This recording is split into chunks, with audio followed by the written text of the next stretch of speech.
livre para todos os públicos.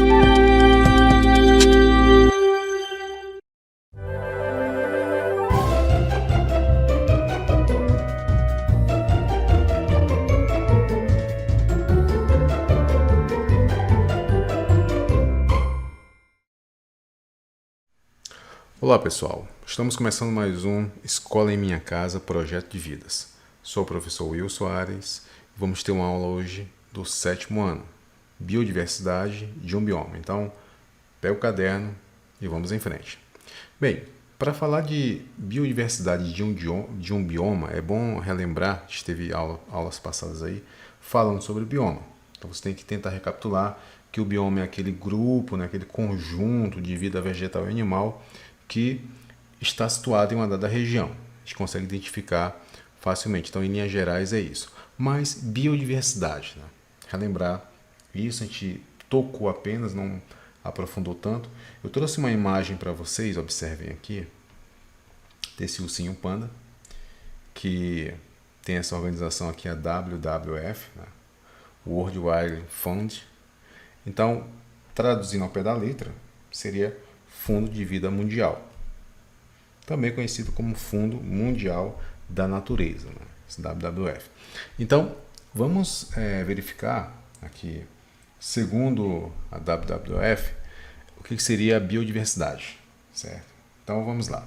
O termo biodiversidade ou diversidade biológica descreve a riqueza e a variedade do mundo natural.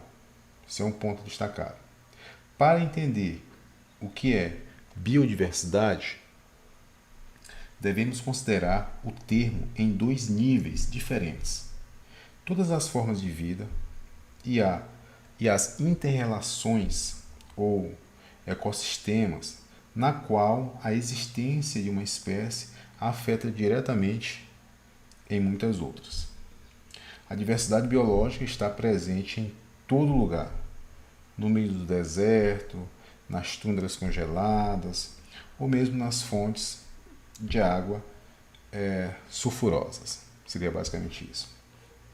Um dado importante é que, entre os especialistas, o Brasil é considerado o país da megadiversidade. Aproximadamente 20% das espécies conhecidas no mundo estão aqui no Brasil.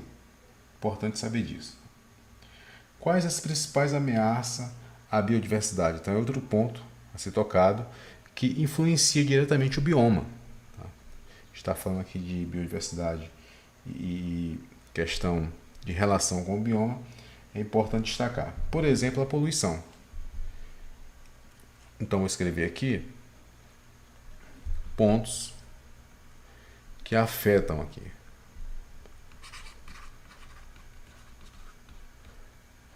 Poluição é um deles, né, gente? Poluição, sabe que a poluição afeta aí diretamente os seres vivos, vegetais e animais, em geral. Bem, o uso excessivo dos recursos naturais, a expansão das fronteiras agrícolas, por exemplo, leva muitas espécies de vegetais e animais à extinção. Então você consegue extinguir um elemento do meio, seja ele vegetal, seja ele animal, a partir desta exploração sem freio. Exploração aí visando apenas o capital, apenas o dinheiro e não se preocupando tanto com a natureza, com o local onde a gente vive, que a gente vai precisar diretamente, ou seja, todos os dias a gente precisa da natureza para sobreviver. A sociedade moderna, observem só, particularmente os países ricos, desperdiça grande quantidade de recursos naturais. A elevada produção do uso de papel, por exemplo, é uma ameaça constante às florestas. Você pensa que uma simples folha de papel, ela multiplicada aí por milhões de pessoas, você tem aí um direcionamento direto nas florestas, uma vez que o papel ele é extraído da floresta, ou seja, a base do papel vem da floresta, certo? Outro ponto importante: a exploração excessiva de algumas espécies também pode causar a sua completa extinção. Por causa do uso medicinal de chifres de rinocerontes em Sumatra e em Java, por exemplo, o animal foi caçado até o limiar da extinção. A poluição é uma outra grave ameaça à biodiversidade de peixes e plantas em 4.000 lagos no país da Suécia. Então são pontos que a gente está destacando aqui que vão nos levar a tentar compreender esse grande mundo, esse mapa gigantesco que é as florestas e os animais, ou seja, o vegetal e o animal. E eu vou reduzir aqui para a gente observar melhor.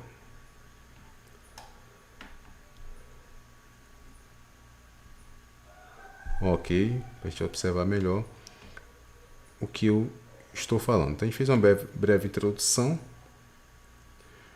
a esse tópico aqui, o ícone do nosso projeto, né? Então, quando eu falo em biodiversidade, eu penso nessa diversidade, nessa riqueza, nessa variedade no mundo, né? No mundo natural. E quero destacar agora aqui os biomas que a gente já estudou isso aqui. Tá? Amazônia, Caatinga, Cerrado, Pantanal, Mata Atlântica e o talvez não muito conhecido Pampa, né? Lá do sul do Brasil. Bem, quero destacar uns pontos aqui importantes sobre esses biomas e essa relação entre os biomas, né? Começar aqui com algo chamado zona de transição, tá? Zona de transição que vai envolver aqui os biomas da Amazônia,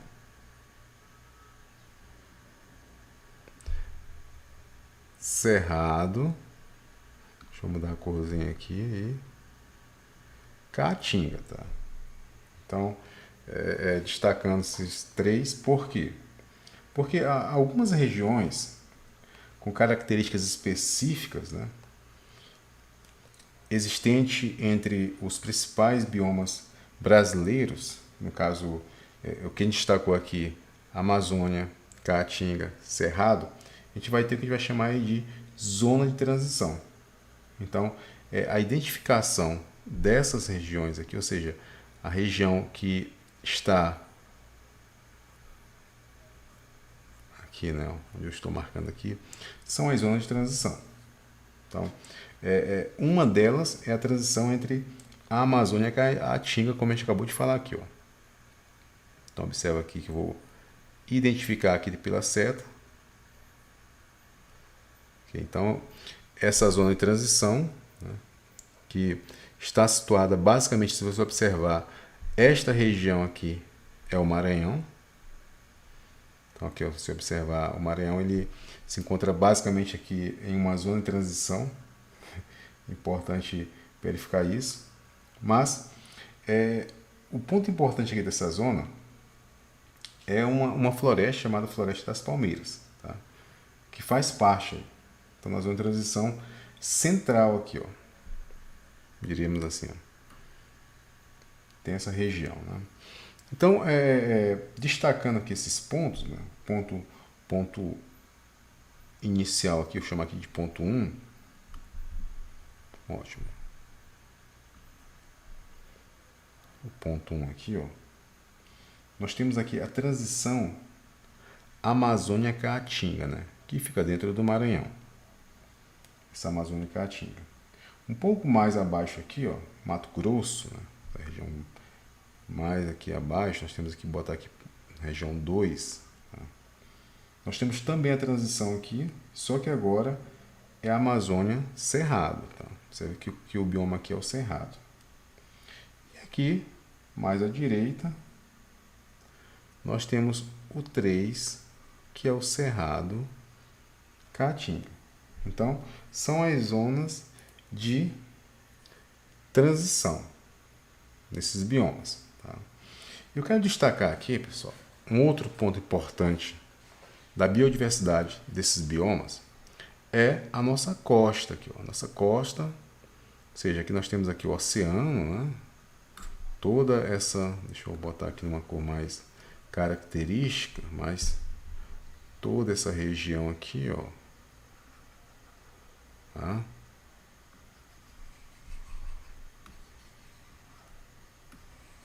Nós temos aqui uma região de costa, né? Então, essa região, a gente vai encontrar algo bem característico, né? Que são os manguezais, né? Deixa eu escrever aqui. Vou colocar em outra corzinha aqui.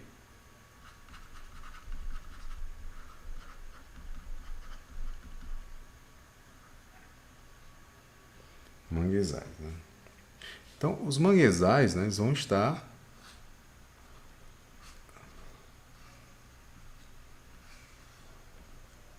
nessas regiões aqui, né? Essas regiões aqui próximas aqui à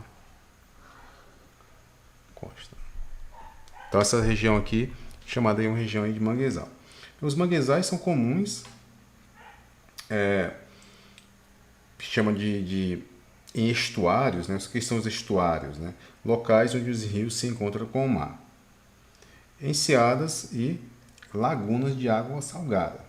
Eles se estendem do litoral aqui do Amapá, como a gente verificou, até Santa Catarina. Então você vê essa região toda aqui, ó. Ou seja, é gigantesco, um espaço aí muito rico em biodiversidade. Bem, o solo do manguezal, ele é lodoso, né? Você observa aqui uma grande quantidade de lama, aquela água. Então, para quem já teve contato aí com o manguezal, com o mangue, né? A gente que mora aqui próximo à costa, fica fácil verificar o manguezal. Você consegue verificar facilmente aí essa característica. Bem, a área de manguezal, se você observar, tem sofrido com atividades humanas. Então, com aterro, desmatamento, queimada, deposição de lixo. Ou seja, o lixo, ele causa, na verdade, as pessoas jogam muito lixo ali na região dos manguezais. Então, você observa isso. Isso afeta diretamente a questão natural, ou seja, tanto ela animal ou vegetal é afetada diretamente. Então, a gente tem que verificar que essas regiões são riquíssimas aí em biodiversidade, ou seja, a questão da fauna, né? Você tem aí muitos organismos vivos que são afetados aí com a questão desse despejo aí de lixo, seja ele no estado sólido ou líquido, né? Geralmente a gente pensa mais, o lixo é só uma garrafa, o lixo é só um plástico, o lixo é só um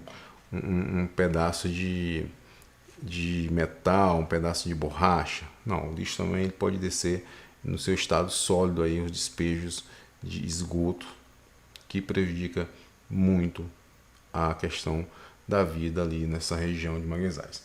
Bom, um outro ponto importante, já que a gente tratou aqui, a gente está vindo aqui de dentro para fora, né, aqui no nosso mapa, e a gente chegou aqui próximo e vamos aprofundar um pouco mais. Então a gente está aqui já nessa região de mar.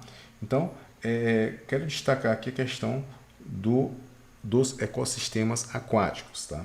Os ecossistemas aquáticos. Então a gente tem uma região muito extensa de água, né? De mar, de água salgada, começando aqui na região da Amazônia, nessa região aqui já externa, e dando uma volta aqui no nosso mapa, aqui na região até aqui o sul do Brasil. Tá? Bem, essa região aqui aquática, ou seja, eu acabei de falar os ecossistemas aquáticos, eles vão estar próximos aqui à costa e também a um certo distanciamento, né? Claro que essa proximidade com a costa tem seus benefícios e malefícios. Quanto mais próximo, ou seja, das cidades, das regiões urbanas, você tem aí um agravamento muito grande, né, do ser humano intervindo. Ou seja, o ser humano ele vai ter esse contato com esses seres vivos e vai causar um prejuízo. Geralmente o ser humano ele não está muito preocupado e às vezes não entende também que essa proximidade acaba causando problemas nesse meio. De que forma? Geralmente pela poluição, geralmente pelo desconhecimento ali em algumas situações de pesca, situação aí de tentar aterrar uma região que não se pode fazer, né? Ou seja, tem que haver aí um estudo para ver se de fato é possível e na verdade essas regiões de aterro geralmente elas comprometem aí esse meio, né? Esse local, esse habitat, né? Essa região onde você encontra aí essa biodiversidade relativa a um bioma. Bem, aqui nessa região marítima, nós temos aqui pelo menos aqui, ó, 1, 2, 3, 4, 5 biomas, né? A gente consegue verificar aqui basicamente 5 biomas, quase todos os biomas, somente o Pantanal que está mais isolado, né? Que não consegue chegar aqui na costa, mas aí quase na sua totalidade os biomas participam, né? Claro que a Mata Atlântica é quem mais tem contato aqui com o mar, diretamente, mas os outros em situações pontuais, né? Você consegue verificar que também tem esse contato. Ou seja, o manguezal ele vai fazer parte aí desses biomas. Poderíamos dizer que é uma característica única. Não, essa característica ela vai se dar em todos eles, né? Mas ela não é determinante para caracterizar o bioma. Então ela faz parte dessas regiões aqui pontuais, né, dos biomas. Então, falando em ecossistemas aquáticos, né, então nós temos que a distribuição dos seres vivos nos ecossistemas, tanto terrestre como aquático, está intimamente relacionado com fatores abióticos, seja a questão de luz, a questão de temperatura. Então, esses fatores, né, eles têm uma relação direta. Então, nos ecossistemas aquáticos, a luz é um fator extremamente importante, já que influencia a distribuição dos seres vivos, fotossintetizantes, à base da maioria das cadeias alimentares desses ambientes. A intensidade da luz, né, você observa que, dependendo da profundidade, você observa que a 200 metros, imagina aqui, eu vou colocar aqui isso aqui, ó, você imagina que isso aqui, ó, até 200 metros, né, a luz ela já consegue penetrar com uma certa facilidade. A partir daí começa a ficar um pouco mais difícil, né, essa luz chegar em regiões mais profundas. Uma vez que o nosso oceano é muito profundo, então esse fator ele não vai conseguir interagir até o final. Então a intensidade de luz ela vai diminuindo com o aumento da profundidade. Isso é bem lógico, né? Ou seja, a região iluminada dos ecossistemas aquáticos é chamada de zona fótica. A zona fótica. Enquanto a região com a ausência completa de luz recebe o nome de zona afótica. Então, como eu falei aqui, até cerca de 200 metros de profundidade, ainda há luz suficiente para a fotossíntese ocorrer. Então, é importante destacar essa questão da luminosidade. E a gente sabe que em um mar poluído, ou seja, você cheio aqui de poluição, de detritos, objetos, essa luz, esse espaço ele vai reduzir, né? Você não vai conseguir, por exemplo, romper a barreira aqui do lixo, né? Se aqui nessa região aqui de cima estiver muito concentrada a quantidade de lixo, o que vai acontecer é que essa luz não vai conseguir chegar nem a 200 metros, né? Ou seja, seria o ideal aí para essa região de seres vivos. Então, você vai o quê? A falta de luz, né? A luz bate aqui e ela fica, né? Imagina algo assim. Essa falta vai fazer com que haja aqui uma grande quantidade de morte desses seres vivos, porque eles necessitam extrair esse alimento, essa energia, né, da luz solar. Uma vez que não tem, isso não vai acontecer. Então, são pontos que a gente está destacando. A gente já estudou esses biomas, bioma da Amazônia, Pantanal, Caatinga, Cerrado, Mata Atlântica e Pampa, mas eu queria falar dessa questão da biodiversidade de um bioma e que está ligada aí a todos eles, né? Quase todos eles, com exceção do Pantanal, que a gente destacou, mas é importante tentar intervir em pontos principais, né? Os pontos que vão aí fazer com que a gente possa estar contribuindo com o meio ambiente, né? Com a nossa casa, com o que a gente precisa para sobreviver.